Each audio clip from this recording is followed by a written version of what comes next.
University మంచి భవిష్యత్తు కోసం తెలుగు విద్యార్థులు ఇష్టపడే యూనివర్సిటీ. కాల్ 9059052378 9059052379. సార్, మనం ప్రతిరోజు మార్నింగ్ లేవగానే మనం వినేది యూజువల్గా విష్ణు సహస్రనామం మనం వింటూ ఉంటాం. ఈ విష్ణు సహస్రనామం అనేది కూడా మహాభారతంలోంచే పుట్టింది అనేది కూడా మనం ఒకసారి వింటూ ఉంటాం.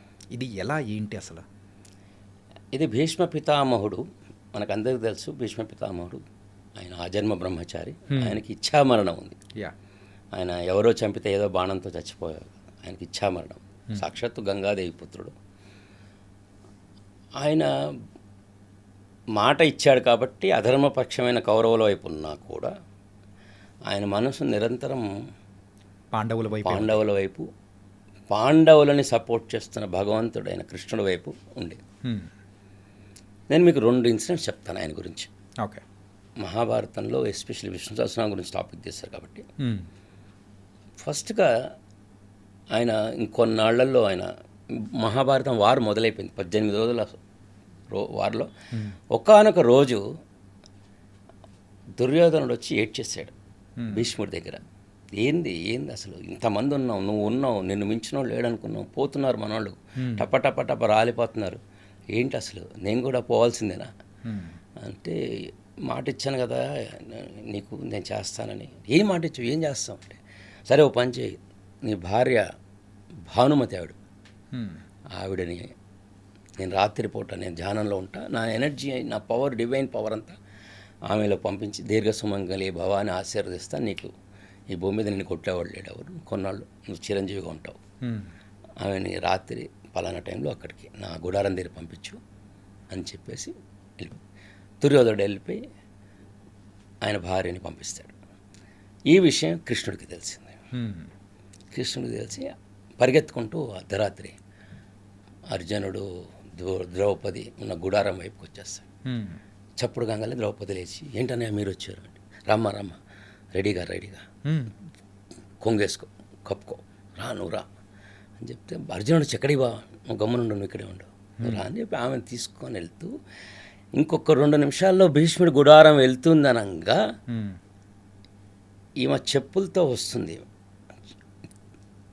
ద్రౌపది, పాదరక్షలు కిర్రు సౌండ్ వస్తుంటే ఎక్కడ దూరం నుంచి విని భీష్ముడు లేస్తాడు అని ఆ చెప్పులు తీసుకొని తన ఉత్తరీయంలో కట్టుకొని పక్కన నిలబడతాను, నువ్వు లోపలికి వెళ్ళు, ఏం మాట్లాడకుండా ఆయన ఎదురుగా నిలబడు, వచ్చావా తల్లి రా కూర్చో అంటాడు, తాతగారు అను, అంతే నువ్వు చేయాల్సింది, ఇదే నీ డైలాగ్, ఇంకా వేరే డైలాగ్ లేదా.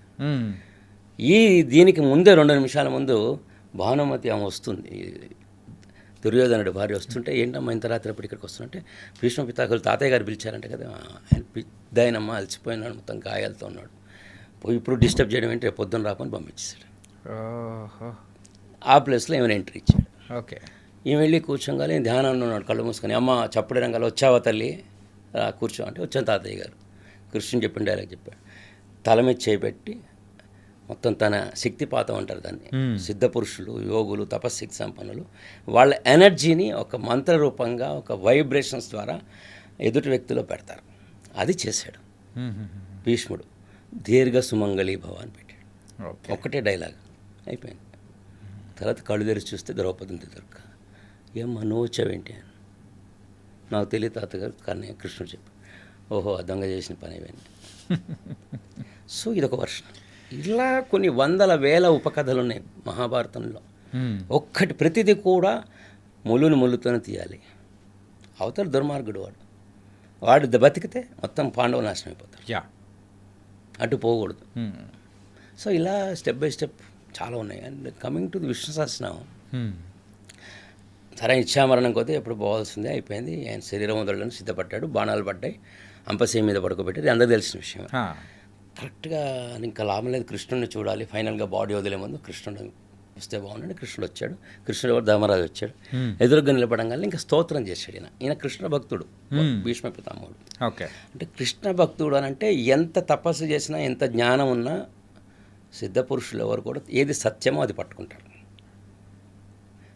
పరిపూర్ణమైన భగవంతుడు కృష్ణుడే. ఓకే. అన్ని దేవతలు ఆయనలో నుంచి వచ్చాయి, అందుకని విశ్వరూపం చూపించాడు ఆయన. మిగతా దేవుళ్ళు తక్కువనా అంటే ఆయన పార్ట్సే. సో ఆయన విశ్వరూపం చూపించాడు. అలాంటి భగవంతుని విష్ణు సహస్రనామ స్తోత్రంతో ఆయన పొగిడాడు.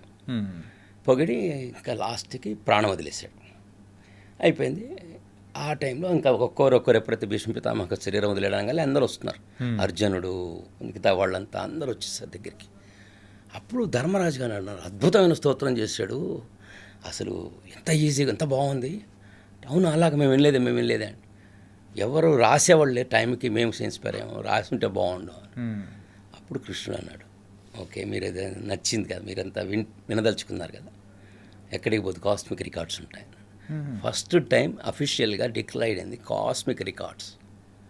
ఏదైతే భీష్మ పితామహుల వారు విష్ణు సహస్రనామ స్తోత్రం చెప్పారో చేశారో స్తోత్రం, అది కాస్మిక్గా రికార్డ్ అయింది.